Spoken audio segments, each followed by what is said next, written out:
Hey,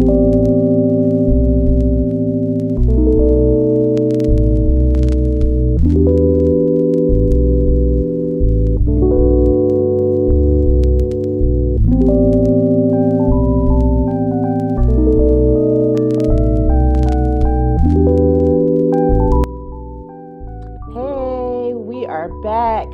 How are you feeling? It is now day 2 of the writing challenge, and so today we're going to do the second writing challenge. Hopefully you're doing all right. So I just want to kind of check in and see how everybody's doing. If this is your first video, I encourage you to go back and watch the previous 2 videos, so you can see why we're doing this, the purpose of it, the benefits, and then you can jump right in and join us in this process. But hopefully you're doing well. But I do encourage you to always be checking in with yourself and seeing how going through this process is affecting you. Are you feeling overly tense? Are you feeling a little bit more annoyed than normal? Do you find yourself snapping at people more than normal? Any kind of feelings of depression? Has your appetite increased? Just things to be aware of and paying attention to, but not at all uncommon, because we're doing some delicate work here. It's delicate surgery that we're doing. So it's natural that you would feel some form of side effects. We'll use that word. But if you came back, congratulations, because you did it again. You came back. We're ready for the next writing prompt. And I want to check in as always and be thinking about what are you going to do for self-care before. So for me, this is like my day off. So I actually began my self-care early. Usually, maybe a couple times a month, I like to take myself out to lunch.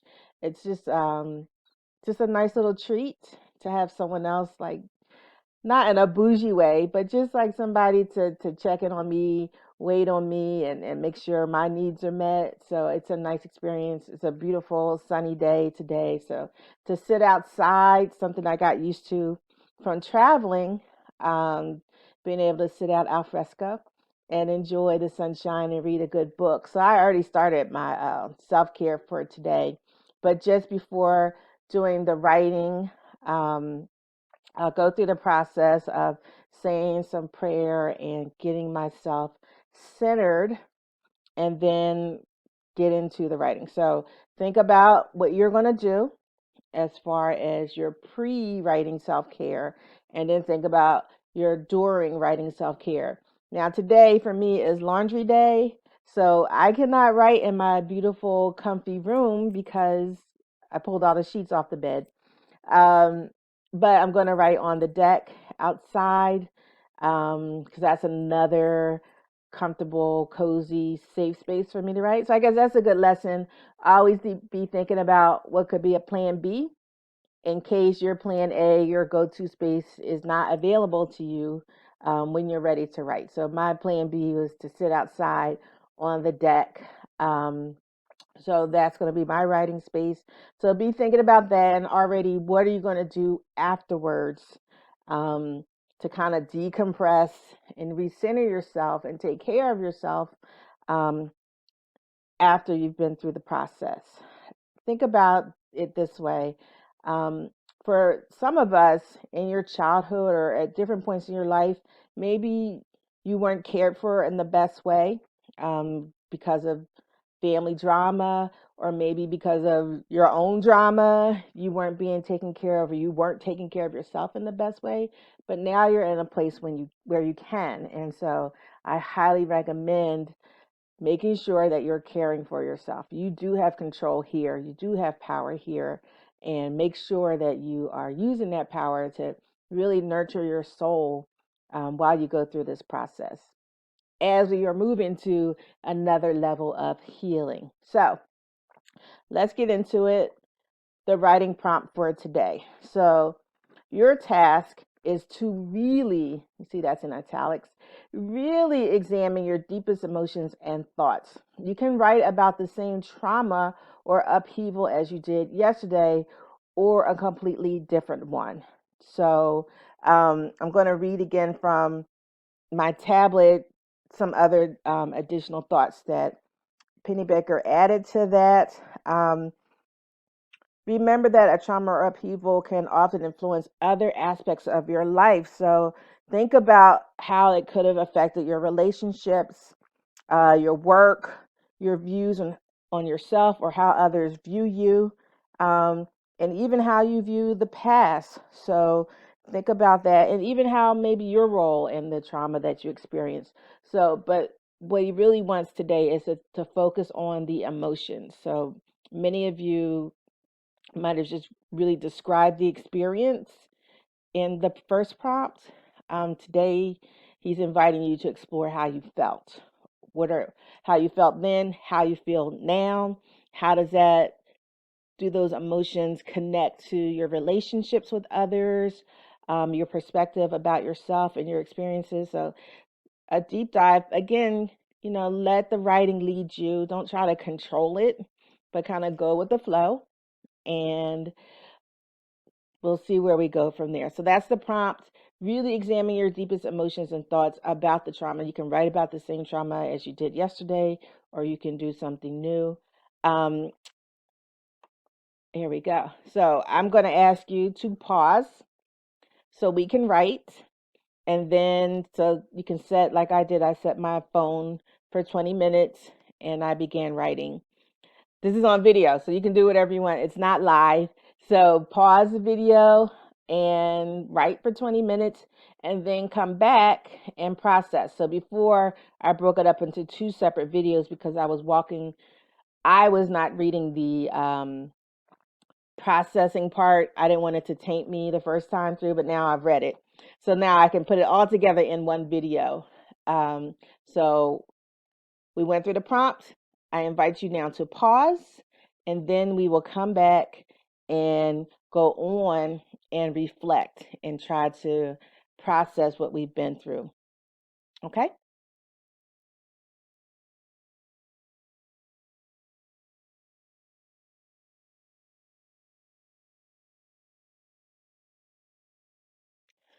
All right.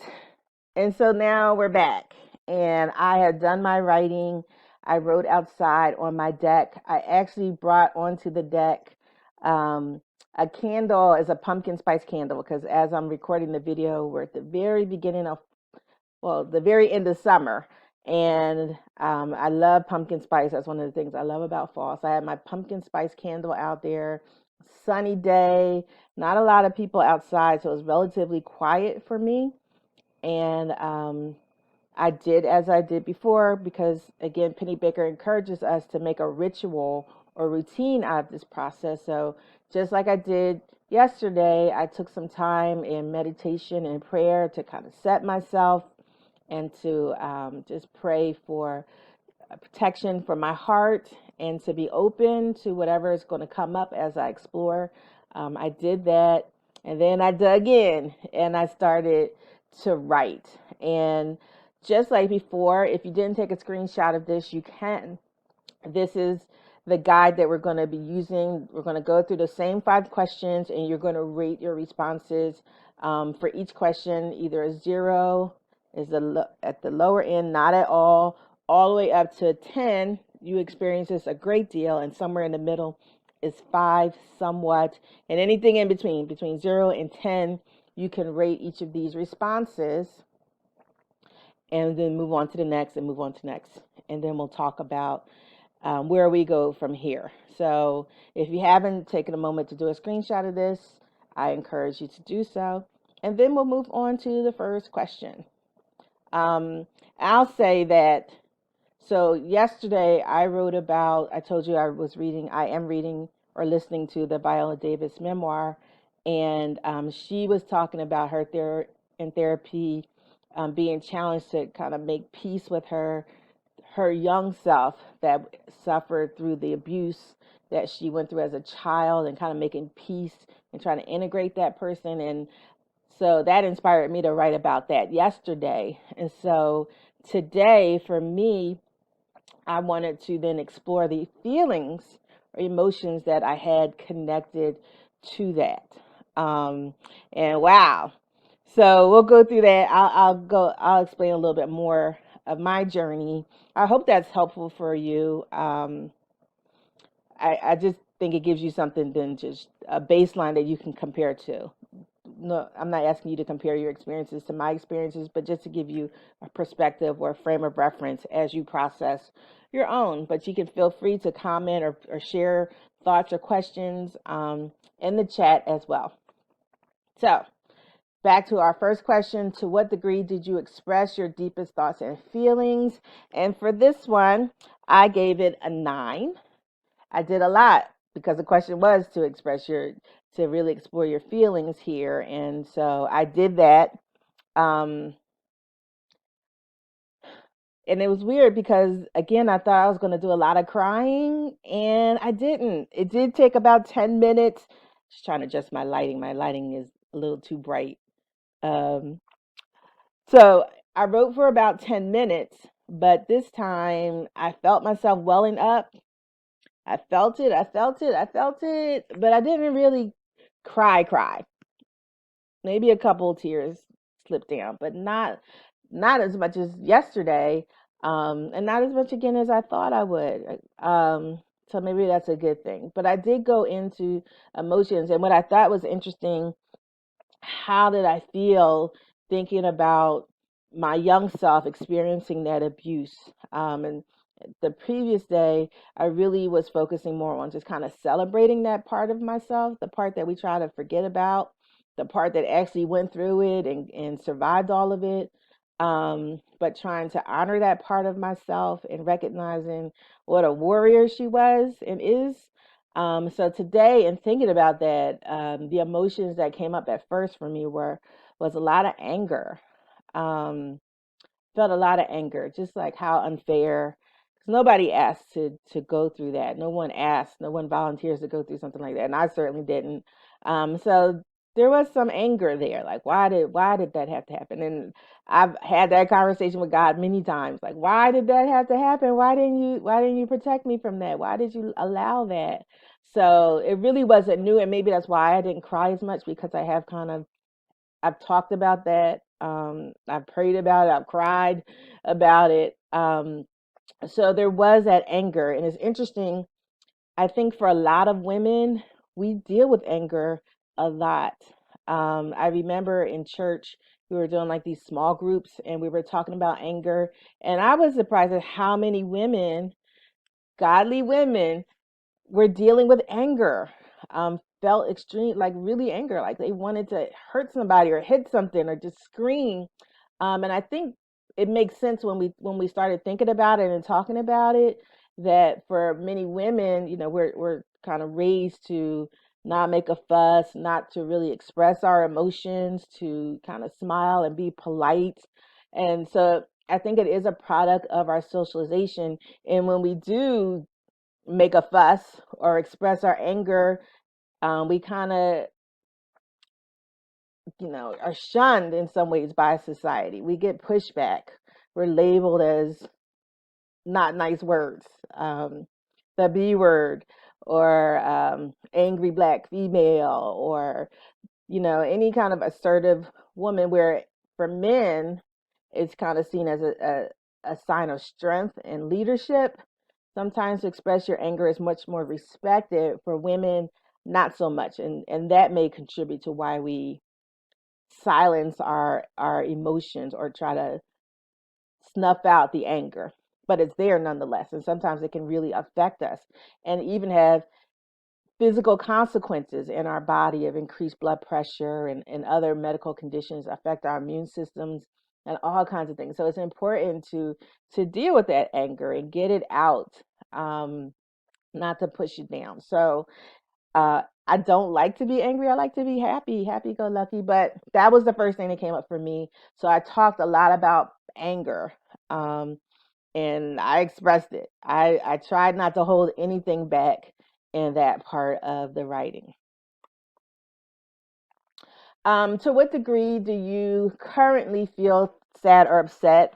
When I look on my little response here, I gave it a 2, so not so much. Not very sad or upset. Um, and I think again, I was surprised that I wasn't as sad as I thought I would be, but this is an area where I have talked about it before, prayed about it.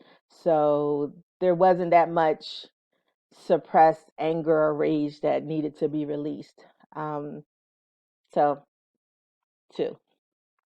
To what degree do you currently feel happy? I gave it a five. By the time I finished writing, I the writing kind of moved along a trajectory where if we were to say the anger level was here, as I started continuing to write and process, um, looking at kind of the consequences and the effects of the abuse that I went through and how it affects me today, and the things so connected with the anger was also grief. You know, things that I feel like I lost or missed out on because of my experiences. So um, that brought me down as well. But I processed through that. But then I started to think about um, the good things. You know, not necessarily that it was good to be abused, but you know who I am today, and it is part of who I am. It happened. It's a major thing that shaped my trajectory in life, the path I've gone on in life, and I looked at um, who I am today because of that. You know, I feel like I probably have more compassion and empathy. I, um, when I interact with my students, um, I got my master's in counseling, and I never really. I was a therapist for a couple of years, and then I went to law school. But I still say I use that counseling degree almost every day in interacting with my students. I don't really have to, but it's hard for me to see someone hurting and not try to help. And I don't know if I would be that way if I didn't go through the experience. And I want to be that way. I want to help people. I want to, if I can help, I want to help. If I can listen, if helping is just giving a listening ear, then I want to do that. And that made me think about people that I have helped, people that have told me, you know, I appreciate that you listened.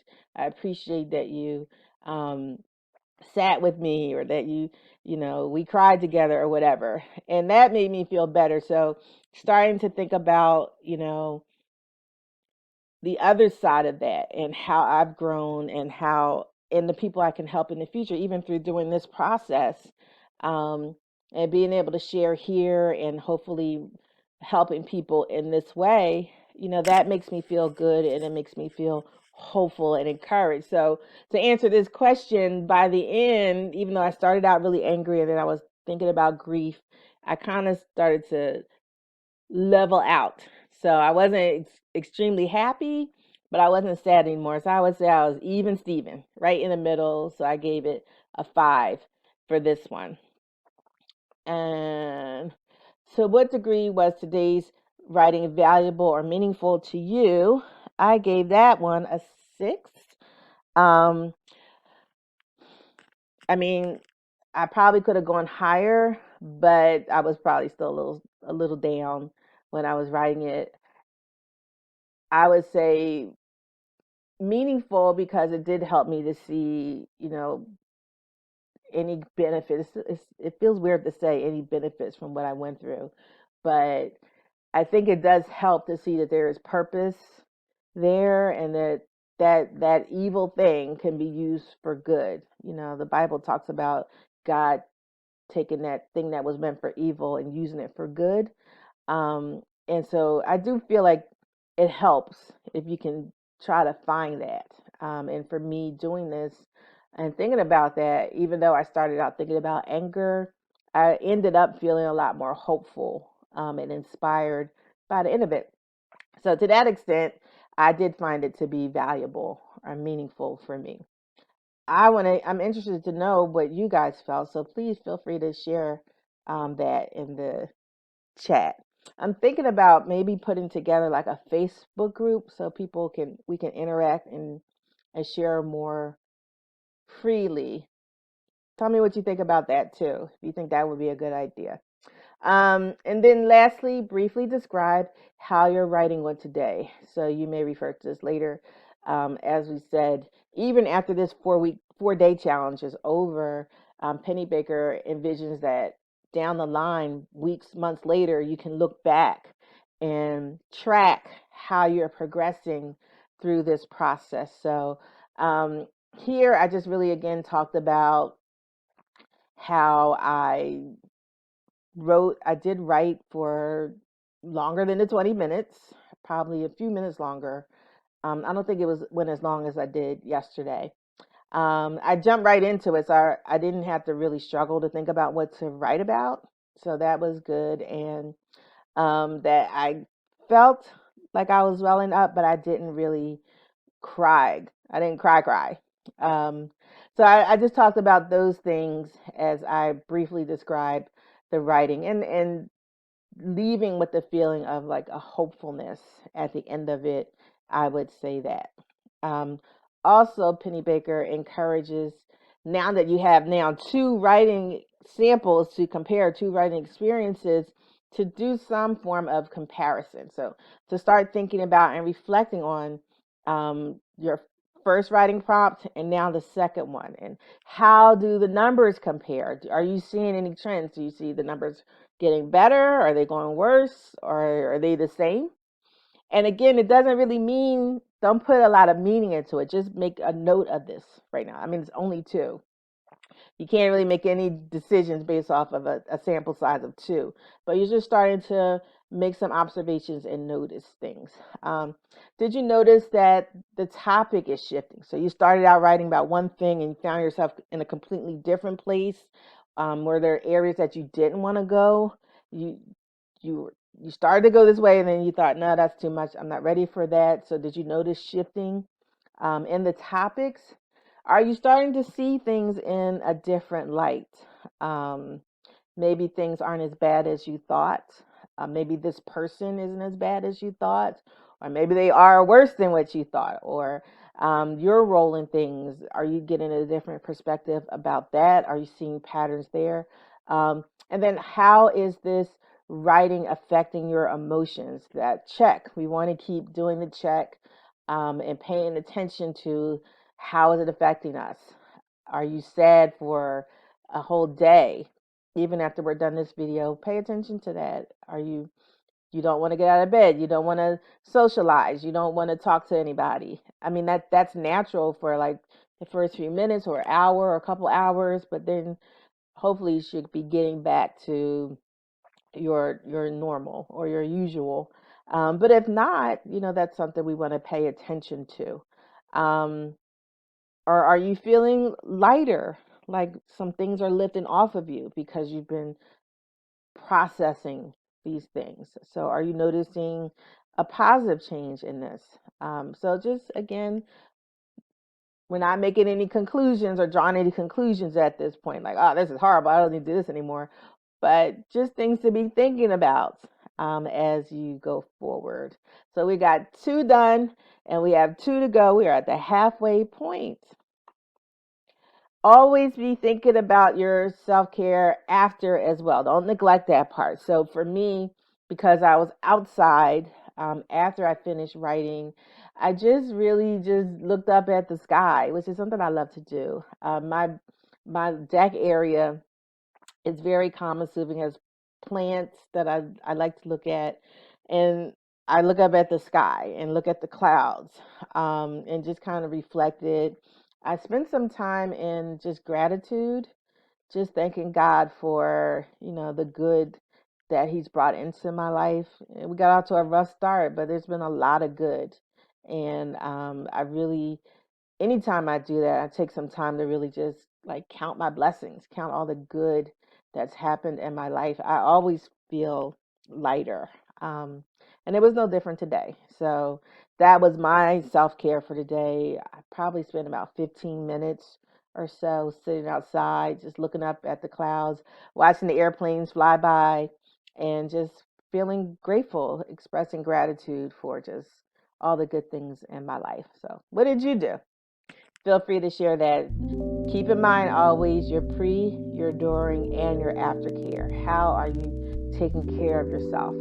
If you don't take care of yourself, don't expect anybody else to. But also the good part is, you know, and if you don't know, you can start to learn, like, what do you like? What makes you feel comforted? What makes you feel better, besides a bowl of ice cream or retail therapy? So what are some other things? Are there certain scents that make you feel calm?